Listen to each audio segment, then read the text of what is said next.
കടലിന്റെ ആഴങ്ങളിൽ അനേകം വിലമതിക്കുന്ന മുത്തുകളും ചിപ്പികളും രത്നങ്ങളും ഒക്കെ നമ്മൾ കേട്ടില്ലേ? അതുപോലെ ഹാസ്യത്തിന്റെ ഈ മഹാസാഗരത്തിൽ മനോഹരങ്ങളായ മുത്തുകളെ പെറുക്കാനായിട്ട് നമുക്ക് ജോയിൻ ചെയ്യാം വൺസ് അപ്പോൺ എ ടൈമിന്റെ ഒരു പുതുപുത്തൻ എപ്പിസോഡിലേക്ക്. Welcome to a brand new episode of once upon a time.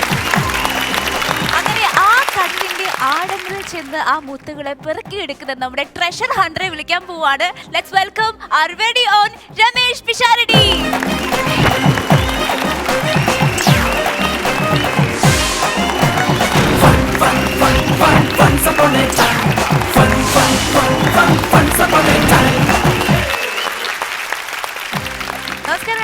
നമസ്കാരം. ഇത് കാണുന്ന പ്രേക്ഷകർ ഇപ്പം നമ്മൾ തമ്മിൽ ഒന്നിച്ച് ചെയ്യുന്നൊരു പ്രോഗ്രാം എന്നുള്ള നിലയിൽ സാധാരണ പല പരിപാടിയിലും എഴുതി കാണിക്കും ഡിസ്ക്ലൈമർ എന്ന് പറഞ്ഞിട്ട് ഇതിൽ ഇന്ന ആൾക്കാർ പറയുന്നതിൽ ഞങ്ങൾക്കൊരു ഉത്തരവാദിത്വം ഇല്ല, ഇതിൻ്റെ കഥയും കഥാപാത്രങ്ങളും സാങ്കല്പികമാണ്, ജീവിച്ചിരിക്കുന്നവരുമായിട്ടൊരു ബന്ധമില്ല എന്നൊക്കെ സിനിമയിൽ എഴുതി കാണിക്കുന്നത് പോലെ ഈ പരിപാടിയുടെ തുടക്കത്തിൽ ഡയാന പറയുന്ന വാചകങ്ങൾ സ്വന്തമാണ്. ചിലരെങ്കിലും ഞാൻ പറഞ്ഞു കൊടുത്തിട്ട്, കാരണം കടലിനടിയിൽ പോയി മുത്തെടുക്കുന്ന കോമഡിക്കാരൻ എന്നൊക്കെ പറഞ്ഞ് പലതും ഞാൻ കേൾക്കുന്നുണ്ട്. ഒരുപാട് പേർ എന്നോട് ഈ പരിപാടിയുമായി ബന്ധപ്പെട്ട് നമ്മളിപ്പോൾ പല എപ്പിസോഡിൽ കഴിഞ്ഞു പോയതുകൊണ്ട് കാണുമ്പോൾ ചോദിക്കും മിമിക്രിക്കാരെ എന്തുകൊണ്ടാണ് ഉൾപ്പെടുത്താത്തത്. ഞാൻ മിമിക്രിയിൽ നിന്ന് വന്നതാണ്. മിമിക്രിക്ക് ഒരുപാട് പരിപാടികൾ നമ്മളുടെ ടെലിവിഷൻ ഉള്ളതുകൊണ്ട് മാത്രമല്ല, ഇന്നത്തെ ഒരു സാമൂഹിക സാഹചര്യത്തിൽ നമുക്ക് പണ്ടുള്ളതുപോലെ വലിയ സദസ്സുകൾ ഇനി പ്രതീക്ഷിക്കേണ്ട ആവശ്യമില്ല. കുറച്ച് കാലങ്ങളിലേക്കെങ്കിലും ഒരു ചെറിയ സദസ്സിൽ ഒരുപാട് പേരില്ലാതെ ഒരാൾ ഒറ്റയ്ക്ക് നിന്ന് പരിപാടികൾ അവതരിപ്പിക്കുകയും അതിനാളുകൾ ചിരിക്കുകയും ചെയ്യുകയും അത് മനുഷ്യൻ്റെ മനസ്സിനൊരു വിനോദോപാധിയായി മാറുകയും ഉല്ലാസത്തിൻ്റെ കാരണമായി മാറുകയും ഒക്കെ ചെയ്യാനുള്ള സാധ്യതകളാണ് ഇനി അങ്ങോട്ടുള്ളത് എന്ന തോന്നലിൽ നിന്നാണ് മലയാളത്തിൽ നമുക്കൊരു സ്റ്റാൻഡപ്പ് കോമഡി ഷോ കൊണ്ടുവരേണ്ടതായിട്ടുണ്ടെന്ന് തോന്നിയതും അതിനുവേണ്ടിയുള്ള ശ്രമങ്ങൾ തുടങ്ങിയതും. ഒരു പ്രതീക്ഷയുടെ വെളിച്ചങ്ങൾ അങ്ങകലെ എവിടെയൊക്കെയോ കണ്ടു തുടങ്ങിയിരിക്കുകയാണ്. ഒരുപാട് മികവുറ്റ പ്രതിഭകൾ പല സന്ദർഭങ്ങളിലായി ഈ വേദിയിൽ വന്ന് മികച്ച തമാശകൾ പറഞ്ഞുകൊണ്ട് നമ്മളെ പ്രേക്ഷകരെ ഒരുപാട് ചിരിപ്പിച്ചു. ഇന്നും ഇനിയും അത്തരത്തിലുള്ള ഒരുപാട് പ്രതിഭകൾ നിങ്ങളുടെ മുന്നിലേക്ക് എത്താനായി കാത്തിരിക്കുകയാണ്.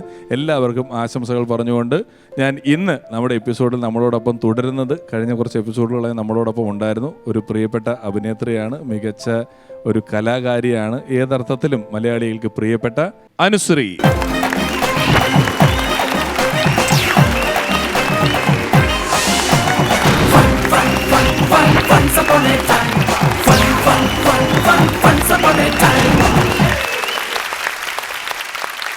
നമ്മുടെ സിഗ്നേച്ചർ സ്റ്റെപ്പാണ്. ഏതാ അല്ല, ഒരുപാട് സ്റ്റെപ്പുകൾ കൊണ്ടുവന്നു. ഒന്നും ഇവിടെ വർക്കൗട്ട് ആകാഞ്ഞപ്പം ഇതാകുമ്പോൾ 4 തല്ല് ഇങ്ങോട്ടും 4 തല്ല് അങ്ങോട്ടും അങ്ങനെ എടുത്താണ്. കുറച്ച് ദിവസങ്ങൾ ഇവിടെ എപ്പിസോഡുകൾ ഉണ്ടായിരുന്നു. എപ്പിസോഡ് കണ്ട ആൾക്കാരൊക്കെ വല്ലവരും വിളിക്കുകയോ പറയുകയോ ഒക്കെ ചെയ്തോ? പിന്നെ നല്ല അഭിപ്രായം തന്നെയാണ്. കാരണം ഈ പറയുന്ന പോലെ കടലിൽ നിന്ന് മുത്തുകൾ നിങ്ങൾ ഒരേപോലെ പാലിട്ട് സംയുക്തമായി എന്നെ എന്തോ ഉദ്ദേശിച്ച് വന്നിരിക്കുന്ന ഒരു ലക്ഷണം എനിക്ക് കാണുന്നുണ്ട്. പുതിയ ആൾക്കാരെ ഇങ്ങനെ കണ്ടെത്തുക എന്നുള്ളത് വളരെ നല്ലൊരു കാര്യമാണ്. അവർക്ക് അവസരം കിട്ടുക എന്നുള്ളത് വളരെ നല്ലൊരു കാര്യം തന്നെയാണ്. എൻ്റെ ഫോൺ എടുക്കുമ്പം ഇൻസ്റ്റാഗ്രാം ഒക്കെ ഇങ്ങനെ തട്ടിയാൽ ആദ്യം അനുശ്രീയുടെ പല കാര്യങ്ങളും വരാറുണ്ട്. അപ്പം മോള് എനിക്ക് കാണിച്ചു തന്നു, അനുശ്രീ അതിമനോഹരമായൊരു പാട്ട് പാടിയിരിക്കുകയാണ്.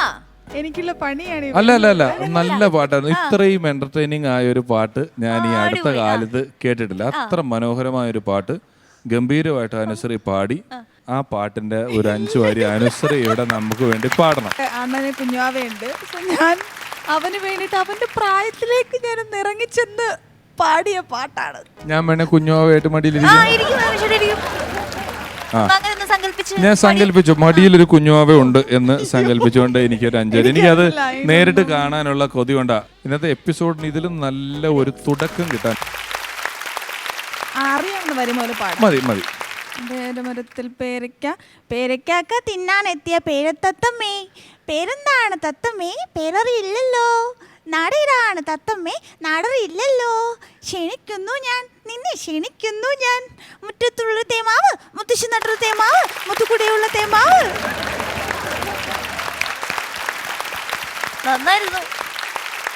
ഇത് പോയിട്ട് ഒരു മ്യൂസിക് റിയാലിറ്റി ഷോയിൽ അനുസരിച്ച് പാടാൻ പറ്റുമോ? ഇത് പാടാൻ ഇന്ന് ഇന്ത്യയിൽ ഒരേ ഒരു ടെലിവിഷൻ ഷോയേ ഉള്ളൂ, വൺസ് അപ്പോൺ എ ടൈം. ഇവിടെ വന്നേ നമുക്ക് പാടാൻ പറ്റുള്ളൂ. Thank you very much Anushree. വരൂ. വേദിയിൽ ഒരു ഗംഭീര പെർഫോമൻസുമായി എത്തുന്നു standup comedian Geethu from Ernakulam.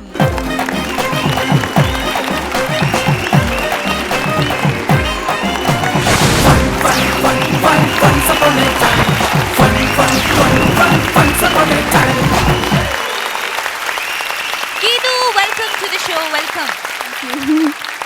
Geethu ആണോ ഗീതു ആണോ ഗീതു ഗീതു ഗീതു ഗീതു ഈ ഗീതു മോഹൻദാസ് എന്ന് പറയുന്ന നടിയോട് എപ്പോ ഗീതു എന്ന് വിളിച്ചാലും ഐ ആം ഗീതു ഗീതു അങ്ങനെ എന്തോ ഒന്ന് പറഞ്ഞു തരാറുണ്ട്. എനിക്കത് ഇന്ന് വരെ ശരിയാക്കാൻ പറ്റിയിട്ടില്ല.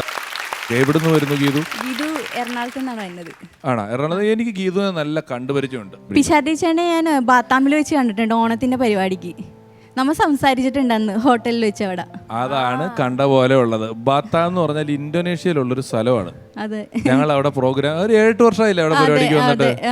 അന്ന് നാദൃശൊക്കെ ഞങ്ങളൊക്കെ കൂടെ അവിടെ വന്നിട്ടുണ്ട്. ഇന്തോനേഷ്യയിൽ പരിപാടിക്ക് പോകാൻ ഞങ്ങൾക്ക് ഭയങ്കര ഇഷ്ടമാണ്. കാരണം അവിടുത്തെ കറൻസിയുടെ പേര് രൂപ എന്ന് തന്നെയാ. എന്നാൽ നമ്മുടെ അത്ര മൂല്യമില്ല അവിടുത്തെ കറൻസിക്ക്. അതായത് നമുക്ക് അവിടെ ചെന്നിട്ട് ഒരു ചായക്ക് എത്ര 2 ലക്ഷം രൂപ അല്ലെ? അവിടെ ഇപ്പൊ ഒരു ചായക്ക് എത്ര രൂപ ഉണ്ടായിരുന്നു? അയ്യോ, ഇപ്പൊ അങ്ങനെയൊക്കെ ചോദിച്ചാൽ എനിക്കറിയില്ല. സെയിം ഏകദേശം അങ്ങനെയൊക്കെ തന്നെയാണ്. 2 ലക്ഷം 1 ലക്ഷത്തിന്റെ ഒറ്റനോട്ടൊക്കെ ഉണ്ട് അവിടെ കൊടുക്കാനായിട്ട്. പറയുന്ന എമൗണ്ട് ഭയങ്കര. നമുക്ക് തരും അവിടുത്തെ രൂപയ്ക്ക് എന്ന് പറഞ്ഞാൽ എനിക്ക് എത്ര 25 കോടി എന്നൊക്കെ പറയും. ഇവിടെ ഒന്ന് മാറുമ്പോൾ 10,000 രൂപയാണുള്ളൂ. അപ്പൊ ഈ സ്റ്റാൻഡപ്പ് കോമഡിയിലോട്ട് തിരിയാനുണ്ടായ ഒരു ചേതോ വികാരം? ചെറുപ്പത്തിലൊക്കെ എന്തെങ്കിലും മോണാക്ട് മിമിക്രി അങ്ങനെ നാടകമൊക്കെ കാണിക്കുമായിരുന്നു. അപ്പൊ വീട്ടിൽ പറയും പഠിത്തത്തിൽ ശ്രദ്ധിക്ക്, ഇപ്പൊ ആ പണിക്ക് പോകണ്ടെന്ന് പറയുമായിരുന്നു. അങ്ങനെയൊക്കെ കഴിഞ്ഞ് കല്യാണം കഴിഞ്ഞ് കുട്ടികളോ എല്ലായി. ഇപ്പോഴാണ് അപ്പൊ ഹസ്ബൻഡ് പറഞ്ഞ് എന്നാ പോയി നോക്കുന്ന പറഞ്ഞാണ് ഇപ്പൊ ഞാനിവിടെ ഈ ഒരു സമയത്ത് നമ്മൾ സിംഗപ്പൂരിൽ നിന്നൊക്കെ വന്ന് ഇങ്ങനെ ഒരു സിറ്റുവേഷനിൽ ഇവിടെ വന്ന് താമസിക്കുന്ന ഒരു സാഹചര്യത്തിൽ ഒന്ന് പോയി നോക്കൂ, ഇവിടെ വന്ന് തമാശ പറയൂ എന്ന് പറഞ്ഞ ആ ഭർത്താവിനാണ് ഈ സമയത്ത് നമ്മൾ ആദ്യം ഒരു വലിയ സെലോട്ട് കൊടുക്കുന്നത്. ഒപ്പം വരുന്ന നിങ്ങളെ സമ്മതിക്കുന്നു. നമുക്ക് പരിപാടിയിലോട്ട് പോവാം. ഞാൻ നടന്ന കുറച്ച് കഥകൾ പറയാൻ വന്നതാണേ. പണ്ട് കാലത്തെ ഫ്രീക്കനായിട്ട് അമ്മാവൻ, അത് ഒരു അബദ്ധത്തിൽ ഫ്രീക്കനായ ഒരു അമ്മാവൻ്റെ കഥ പറയാൻ വന്നതേ. അപ്പം ഈ അമ്മാവൻ പുള്ളിനെ കാണുമ്പോൾ ഒരു ചിരിയാ, ഒരു രസമാണ്. പുള്ളിക്കാരനൊരു കോമഡിയാണെന്നേ. കാണുമ്പോൾ തന്നെ നമുക്കൊരു ചിരി തോന്നും. പുള്ളിക്കാരൻ അപ്പം എന്ത് ചെയ്യുന്നറിയാമോ? പണിക്കൊന്നും പോവില്ല. അമ്മായിയാണ് പണിക്ക് പോയി വീട്ടിലെ കാര്യമൊക്കെ ചെയ്യണം. അപ്പം അമ്മാവൻ കുളിക്കാന്ന് പറഞ്ഞിട്ട് പണ്ടത്തെ കാലമല്ലേ കിണറ്റിൻകരയിൽ പോയി. അവിടെ ചെന്ന് കഴിഞ്ഞപ്പോൾ പയറുപൊടിയില്ല, താളിപ്പടിയില്ല, ഒന്നുമില്ല. ഡീ കുറച്ച് എടുത്തിട്ട് വന്നേടി കുളിക്കാൻ പോണേ ഞാൻ എന്ന് പറഞ്ഞു. അപ്പം ഒന്നുമില്ല, എല്ലാം തീർന്നിരിക്കണേ മനുഷ്യ, നീ ഒന്ന് കുളിച്ചിട്ട് ഇജ് വാങ്ങാടെന്ന് പറഞ്ഞു. അപ്പോൾ എന്നാൽ അമ്മാവൻ പറയും നീ എന്തെങ്കിലും ആട്ടെ. അപ്പോൾ നോക്കിയപ്പോൾ കിണറ്റിൻകരയിലേ തുണി അലക്കണ കാരമില്ലേ, കാരം, അത് കുറച്ചിരിക്കണേ. പുള്ളിക്കാൻ ഈ കാര്യമൊക്കെ എടുത്ത് മേത്തൊക്കെ അങ്ങനെ തേച്ചി, തലയിലൊക്കെ തേച്ചി, കുറച്ച് മീശയിൽ താടിയിലൊക്കെ അങ്ങനെ തേച്ച് പിടിപ്പിച്ചു. ബക്കറ്റിലോട്ട് നോക്കിയപ്പോൾ ഒരു തുള്ളി വെള്ളമില്ല. അമ്മാവനെ മടിയാണല്ല പ്രശ്നം അല്ലേ, മടിയല്ലേ. ഡീ ഇവിടെ വന്നേ, ഇച്ചിരി വെള്ളം കോരി തന്നെ അമ്മാവൻ. അപ്പം അമ്മായി വന്ന് വെള്ളമൊക്കെ കോരി തന്ന് കുളിച്ചൊക്കെ കഴിഞ്ഞ് തലയൊക്കെ അങ്ങോട്ട് തോർത്തി ഇങ്ങോട്ട് കയറി വന്നപ്പോൾ അമ്മായിയും ചേട്ടന്മാരൊക്കെ ഒരുമാതിരി നോട്ടം. ഇതെന്താണ് എന്താണ് കോലം മനുഷ്യ ഇത്, ചുമന്നിരിക്കണ്ടല്ലോ മൊത്തത്തിൽ. ദൈവമേ, ഒരു പരിപാടിക്ക് നിങ്ങളെ ഞാൻ കൊണ്ടുപോകില്ലട്ടെ, എൻ്റെ കൂടെ വരാൻ നിൽക്കണ്ട നിങ്ങൾ. നീ എന്താടി പറയണ, പോയി നോക്ക്. ഇതെന്തു പറ്റി, ഇതെന്താണ്? അപ്പോൾ തന്നെ അപ്പുറത്തൊരു ചേട്ടൻ വന്നേ. ചേട്ടൻ എന്തു പറ്റി? അപ്പോൾ പണ്ടത്തെ കാലത്ത് വല്ല അസുഖം പിടിച്ചാണോ, നീ മരുന്നുപോലെ മാറിക്കഴിച്ചാ എന്ന് ചോദിച്ചു. അപ്പോൾ വേദനെ, അയ്യോ ഇതെന്തു പറ്റി, ഇനി ഞാൻ എന്ത് ചെയ്യും? അമ്മാവൻ ഇനി നാട്ടിലും വീട്ടിലൊക്കെ അങ്ങോട്ട് മോശമായി പരിപാടി ഇങ്ങനെ വന്നിട്ട്. ഇനി അമ്മാവൻ എന്ത് ചെയ്യുന്ന അറിയുമോ? ഈ താടി മീശയൊക്കെ അങ്ങോട്ട് വടിച്ച്, മുടി പിന്നെ ഒന്നും ചെയ്യാൻ പറ്റൂലല്ലോ നമുക്ക്. അങ്ങനെ എൻ്റെ അമ്മാവൻ 10 പൈസ മുടക്കാണ്ട് ബ്യൂട്ടി പാർലറിൽ പോകാണ്ട് ഒരു ഫ്രീക്കനായതാണ് എൻ്റെ അമ്മാവൻ. അങ്ങനെ ഇരിക്കുന്ന സമയത്താണ് നമ്മുടെ നാട്ടിലെ പണ്ട് വല്യമ്മക്ക് ഗൾഫിൽ നിന്ന് മോനൊരു TV വാങ്ങിച്ചു കൊടുത്ത്. ഈ TV വാങ്ങിച്ചു കഴിഞ്ഞപ്പോൾ വല്യമ്മ നാട്ടുകാരെയും വീട്ടുകാരെയൊക്കെ വിളിച്ച് വാതിലൊക്കെ അടച്ച് ജനലൊക്കെ അടച്ച് ഒരു ഗ്യാസറ്റ് ഇടും ഉച്ചക്ക്, പിന്നെ വൈകുന്നേരം ഒരു ഗ്യാസറ്റ് ഇടും. മാറി മാറി സിനിമ കണ്ടുകൊണ്ടിരിക്കുക. വല്യമ്മ സിനിമ കാണാൻ ഭയങ്കര ആസ്വദിച്ച് കാണണേ.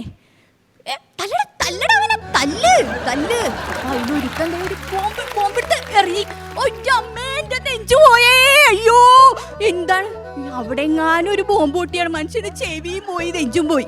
വല്യമ്മ ഇതും പറഞ്ഞോണ്ട് മുകളിലോട്ട് നോക്കി, ദൈവമേ പുകയാണല്ലോ ഇവിടെ മൊത്തം, ചാരമൊക്കെ കാണണ്ട്, താഴത്തേന്റെ വീടും പോയാ.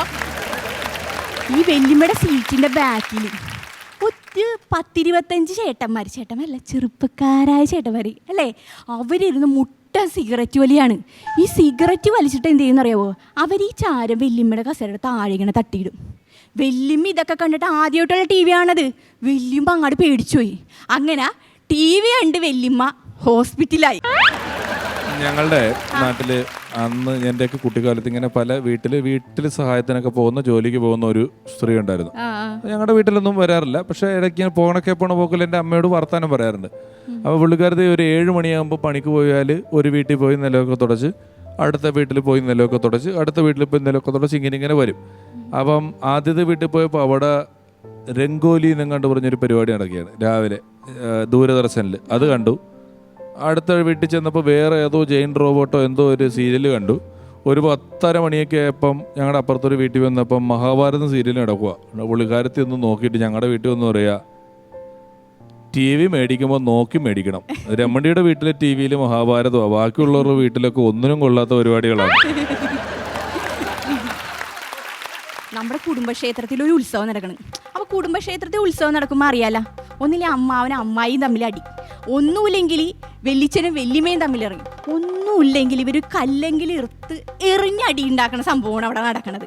അങ്ങനെ നിൽക്കുന്ന സമയത്താണേ ഞങ്ങൾ ഈ ഉത്സവത്തിനിടയ്ക്ക് ഒന്ന് ചായ കുടിക്കാമെന്ന് പറഞ്ഞ് വീട്ടിലോട്ട് പോയതാണ്. അപ്പം ഞങ്ങളുടെ വകയിലൊരു വെല്ലിമ കയറി വന്ന് അവിടെ ഇരുന്ന്. അപ്പം വെല്ലിമ കയറി വന്നിരുന്നിട്ട് പറയണേ, ഡി ഞാൻ വഴിയല്ല വന്നതടി മോളെ, ഞാനേ നമ്മളെ പറമ്പേണ് ഇങ്ങനെ നടന്നു വന്നത്. നിന്റെ അച്ഛൻ്റെ അനിയനില്ലേ, അവൻ പറയണേ നിന്റെ അച്ഛനെ പറയണ കേൾക്കണോ എൻ്റെ മോളെ, എൻ്റെ ചങ്ക് പൊളിഞ്ഞു പോയി. അതുപോലത്തെ കാര്യമാണ് അവിടെ നിന്ന് പറയണത്. ഇത് കേട്ടപ്പോൾ എനിക്ക് തോന്നി എനിക്കുള്ള പണിയായിട്ടാണ് വന്നേക്കണത്. ഇതിൽ ഞാൻ എന്തെങ്കിലും പറയണേ എൻ്റെ പിശാരിച്ചേട്ട ഓർത്തോ, ഞാൻ എന്തെങ്കിലും പറഞ്ഞു കഴിഞ്ഞാൽ ഒന്നില്ലെങ്കിൽ പറയും അവള് അച്ഛൻ്റെ അനിയനെ പറ്റി ഇങ്ങനെ പറഞ്ഞു, അടുത്തടി ഞാനായിട്ട് തുടങ്ങും. ഞാനൊന്നും പറഞ്ഞില്ല എന്ന് വിചാരിച്ചു, അപ്പം എന്ത് പറയുന്നറിയാവോ, അവളെന്താണ് ഭയങ്കര വില്ലത്തിൽ മിണ്ടണിയിലൊരു അക്ഷരം. അപ്പം ഞാൻ ഓർത്ത് എന്താ ഒരു വഴി. അപ്പം നമുക്ക് ഓർത്ത് കുറച്ച് സോപ്പ് പതപ്പിക്കാം അമ്മായിനെ, സൂയിപ്പിക്കാം അങ്ങാടെ അല്ലേ. നോക്കി വഴി അമ്മായിയുടെ അടുത്ത്, അമ്മായിയുടെ ആ സാരി, ആ മാലയും ആ കമ്മലും ഒക്കെ കാണാൻ എന്ത് രസമെന്നാ, ഓ കണ്ണെടുക്കാനേ തോന്നത്തില്ലെന്നേ എന്ന് പറഞ്ഞു. അമ്മായി ഇത് കേട്ട വഴി ഇങ്ങനെ നിൽക്കണല്ലേ, അവനില്ലേ നിന്റെ അച്ഛൻ്റെ അനിയനില്ലേ എന്ന് പറഞ്ഞ വഴി, ആണാടി മോളെ നീ പറഞ്ഞ സത്യമാണാടി ഇങ്ങനെ പറഞ്ഞ് ഈ അമ്മായി എൻ്റെ കൈയൊന്ന് പിടിച്ചിട്ട് എൻ്റെ മക്കളെ. പിന്നെ ഞാനില്ലേ ഉത്സവവും കണ്ടില്ല, ദേവീനെയും തൊഴുതില്ല, ഈ അമ്മായി എൻ്റെ ചെവി തിന്നുകൊണ്ടിരിക്കണേ. അങ്ങനെ ഞാൻ വടി കൊടുത്ത് അടി വാങ്ങിച്ച അവസ്ഥയിൽ.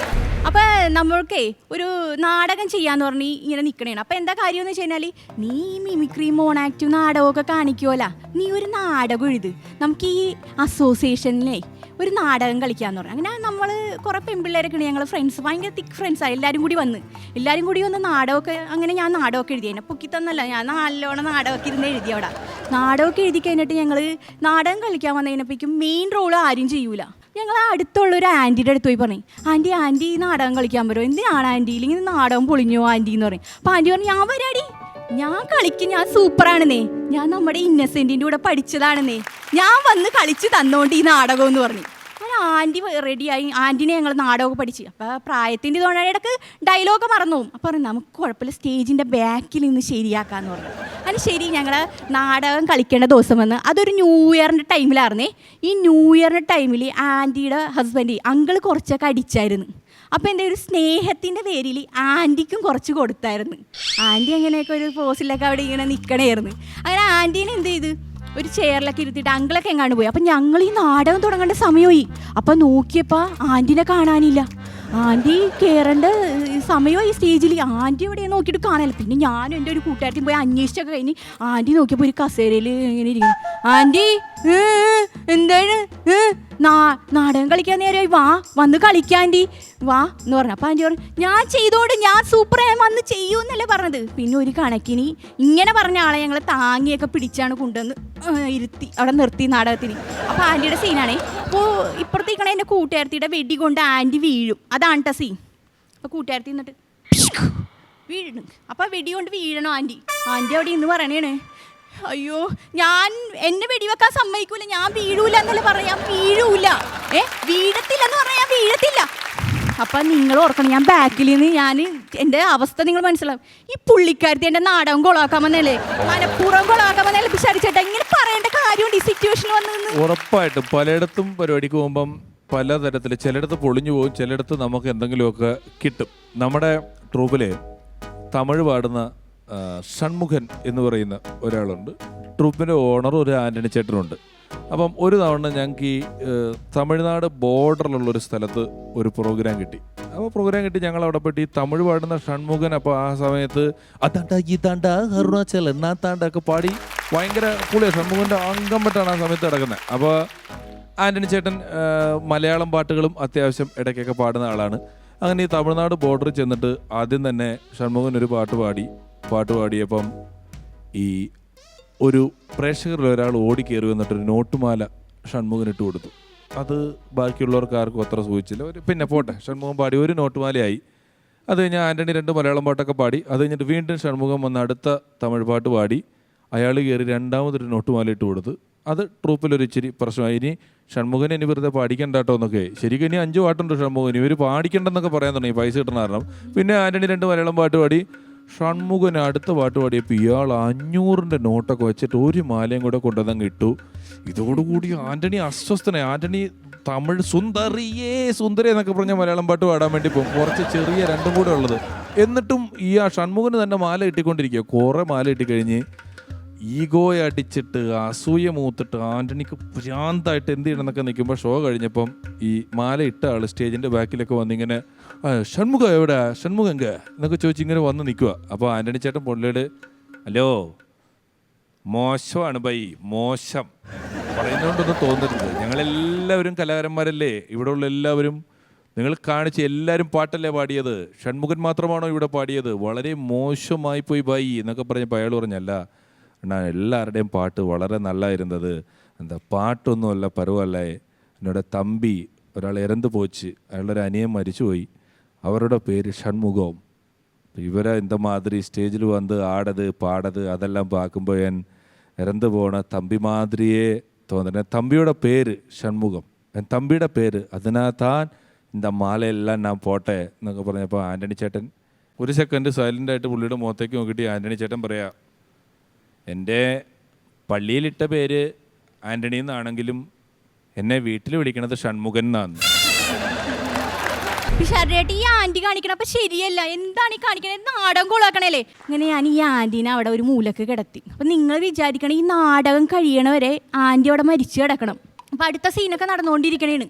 അപ്പം ഈ ആൻറ്റിയുടെ ഈ മരുമോളും അവരെ അച്ഛനും അമ്മയൊക്കെ വന്ന് ന്യൂ ഇയർ അല്ലേ ആഘോഷിക്കാൻ വേണ്ടി വന്നതാണ്. അപ്പം ഈ ആൻറ്റീനെ സ്റ്റേജിലൊന്നും കാണില്ല. അപ്പോൾ പരിപാടിയൊക്കെ കഴിഞ്ഞ് പോയിട്ടുണ്ടാവും എന്ന് ഓർത്ത് അവരവിടെ നിന്ന് അമ്മച്ചേ അമ്മച്ചേ എന്നൊക്കെ പറഞ്ഞ് പേരെടുത്ത് വിളിച്ച് ഈ പുള്ളിക്കാരത്തി അവിടെ മരിച്ചു കിടക്കണം. അവിടത്ത് കിടന്നിട്ട് വിളിച്ചു പറയണേ, എടി മോളെ ഞാനിവിടെ ഉണ്ടെന്ന്. ഞങ്ങളുടെ അവിടെ ഒരു നാടകക്കാർ വന്നു. അപ്പോൾ ഇപ്പം ഈ ഫോട്ടോ ഒക്കെ എടുക്കാൻ രസമായിട്ടൊക്കെ എല്ലാവരും ഫോട്ടോ എടുക്കുമല്ലോ, ഓരോ വേഷം കെട്ടി നിൽക്കുന്നവരുടെ കൂടെ. അപ്പം ഈ അമ്പലത്തിൽ നാടകത്തിനൊക്കെ വന്നിട്ട് അതിൽ ഒരാൾ അക്ബർ ചക്രവർത്തിയുടെ വേഷം കെട്ടി ഇങ്ങനെ ഒരു പൂവൊക്കെ ഉള്ളൊരു സാധനമൊക്കെ ഇട്ട് കാക്കിയൊക്കെ ഇട്ട് മറ്റേ രാജാപാർട്ടി ഡ്രസ്സൊക്കെ ഇട്ട് സ്റ്റേജിൻ്റെ ബാക്കിൽ കസേരയിട്ട് ഇങ്ങനെ ഇരിക്കുക. ഒരു 20 മിനിറ്റും കൂടെ കഴിഞ്ഞാൽ നാടകം തുടങ്ങും. അപ്പോൾ പുള്ളി ഇങ്ങനെ ഇരിക്കുമ്പം ഈ കർട്ടൻ മാറ്റിയിട്ട് ആൾക്കാരിങ്ങനെ നോക്കുമ്പോൾ പുള്ളിക്ക് കുറച്ചൊരു നോക്കാൻ വന്നതിൻ്റെ ഒരു സന്തോഷത്തിൽ പുള്ളി ചെറിയ ചക്രവർത്തിയുടെ സെറ്റപ്പൊക്കെ പിടിക്കാൻ തുടങ്ങി, ഇങ്ങനെ അനുഗ്രഹമൊക്കെ കൊടുക്കാൻ തുടങ്ങി. പുള്ളി ഇങ്ങനെ ഇരുന്നു. കുറച്ച് കഴിഞ്ഞപ്പോഴത്തേക്ക് അതിലൊരാൾ കമ്മിറ്റിയിലെ ഒരു സെക്രട്ടറി പതുക്കെ ചോദിച്ചു, നമുക്കേ പുള്ളിയുടെ കൂടെ ഒരു സെൽഫി എടുക്കാൻ പറ്റുമോ എന്ന് ചോദിച്ചു. ഉടനെ അയാൾ എന്താ ചോദിച്ചതെന്ന് ചോദിച്ചു. ഉടനെ ഈ ആൾ തന്നെ ആ പുള്ളിയുടെ കൂടെ സെൽഫി എടുക്കാൻ കഥാപാത്രമായിട്ടിരിക്കുകയാണ്, ഞാൻ നാടകം കഴിഞ്ഞിട്ട് വേണമെങ്കിൽ പുള്ളിയുടെ കൂടെ ഒരു സെൽഫി എടുക്കാം, അക്ബർ ചക്രവർത്തിയുടെ കൂടെ സെൽഫി എടുക്കാൻ പറ്റുമോ, പോകോ എന്ന് പറഞ്ഞ് വിട്ട്. പുള്ളി ശരി എന്തേലും അടിക്കുന്ന ഓർത്തു. നാടകം തുടങ്ങുന്നതിന് മുമ്പ് അവിടെ ഇരുന്നൊരു വിളക്കിന്ന് തീ പിടിച്ചിട്ട് പുള്ളിയുടെ കാലങ്ങ് പൊള്ളി. ഇത്രയും പൊള്ളിയിട്ട് പൊള്ളി ഇരിക്കുമ്പോഴത്തേക്ക് എല്ലാവരും കൂടെ ഓടി വന്നിട്ട് പുള്ളിനെ ആശുപത്രി കൊണ്ടുപോവാ വന്നപ്പോൾ ഈ സെക്രട്ടറിക്കേ കാറുള്ളൂ. സെക്രട്ടറിയോട് പറഞ്ഞു, വിജയ ചെന്നാൽ കാർ എടുത്താൽ കഴിഞ്ഞപ്പോൾ പുള്ളി നോക്കിയപ്പോൾ ഈ പൊള്ളിയേക്കുന്നത്. ഉടനെ പുള്ളി നോക്കിയിട്ട് അക്ബർ ചക്രവർത്തിക്കാണോ പുള്ളിയേക്കണേ, കുതിരവണ്ടി വരട്ടെ എന്നിട്ട് പോയാൽ മതി, എൻ്റെ കാറിൽ കൊണ്ടുപോകാൻ പറ്റിയല്ലെന്ന്. അങ്ങനെ എൻ്റെ ചിരിയുടെ ചെറിയ കഥ ഇവിടെ അവസാനിപ്പിക്കുന്നതിന് വീണ്ടും കാണുന്നവരേക്കും ബൈ. ഗീതു, നാടകം പൊളിഞ്ഞല്ലേ? ഇവിടുത്തെ പരിപാടി പൊളിഞ്ഞില്ല. ഗീതുവിന് വലിയ എക്സ്പ്രഷൻസ് ഒക്കെയാണ്, നല്ല രസമുണ്ട്. കണ്ണിങ്ങനെ തുറന്നു പിടിക്കുന്നു, ചിരിക്കുന്നു, കാണിക്കുന്നു, ഓരോ ക്യാരക്ടേഴ്സിനെ പറയുന്നു, ഒന്ന് നോക്കുക കേട്ടോ ഞങ്ങളുടെ എന്നൊക്കെ പറഞ്ഞിട്ട് പറയുന്നതിനൊക്കെ നല്ല രസമായിരുന്നു. നല്ല പെർഫോമൻസ് ആയിരുന്നു കേട്ടോ, നല്ല രസമുണ്ടായിരുന്നു. ഈ പറഞ്ഞ പോലെ പറയുന്നത് എന്താണോ അതനുസരിച്ച് ഭയങ്കര എക്സ്പ്രസീവ് ആയിട്ടുള്ള ഫേസ് ആയിരുന്നു, നന്നായിട്ട് ചെയ്തു. ഗീതുവിന് ശരിക്കും കുറച്ച് നല്ല കഥകൾ, നല്ല സ്ക്രിപ്റ്റ് ഉണ്ടെങ്കിൽ ഗീതു ഗംഭീരമായിട്ട് പ്രസന്റ് ചെയ്യും. അതെ. അല്ല, ഇത് പറഞ്ഞപ്പോൾ ഒരു കാര്യം ഓർത്തത്, ഞാൻ ഇപ്പൊ ചേട്ടൻ ഇങ്ങനെ പറഞ്ഞല്ല, കൈകാലുള്ളവളാണ് സാറേ, കോമഡി കാണിക്കുന്നവളാണ് സാറേ, ഒരു റോള് തന്നാൽ അഭിനയിക്കുന്നവളാണ് സാറേ, അമ്മോ അമ്മോ അമ്മോ അമ്മോ അമ്മോ. Anyway Geethu, you are A true performer. അപ്പോൾ നല്ല അഭിപ്രായങ്ങളാണ് കിട്ടിയിരിക്കുന്നത്. Keep it up. ആൻഡ് ഇതിലും ഗംഭീരമായ പെർഫോമൻസുമായിട്ട് ഈ വീതിയിൽ ഒരിക്കൽ കൂടി വരണം. Okay, thank you so much Geethu. All the best. അങ്ങനെ വളരെ കളർഫുൾ ആയിട്ടുള്ള ഫൺസ് അപ്പോൺ എ ടൈമിന്റെ ഒരു എപ്പിസോഡ് ഇവിടെ പൂർണ്ണമാവുകയാണ്. ഇതിലും മനോഹരമായ എപ്പിസോഡുമായി വീണ്ടും കാണാം. Until then, it's bye from Fun Upon a Time.